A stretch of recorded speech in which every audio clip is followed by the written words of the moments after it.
Welcome to our YouTube channel. In this video, we'll provide you with a full guide on how to remove keywords from filters in TikTok. If you want to modify your content preferences and have better control over the type of videos you see on TikTok, we've got you covered. Let's dive into the step-by-step process. Step 1. Open TikTok on your device and ensure that you're logged in to your TikTok account. Step 2. Tap on Profile from the bottom drawer.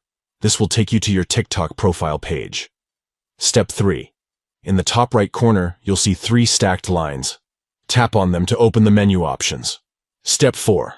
From the menu, tap on Settings and Privacy to access the Settings and Privacy options. Step 5.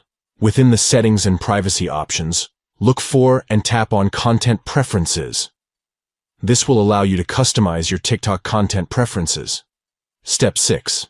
Within the Content Preferences, locate and tap on Filter Video Keywords. This is where you can manage the keywords used to filter the videos you see on TikTok. Step 7. To remove a keyword, tap on the trash can icon next to the keyword you want to delete. Step 8. Confirm the deletion by tapping on Delete. Thank you for watching and enjoy a more tailored TikTok experience.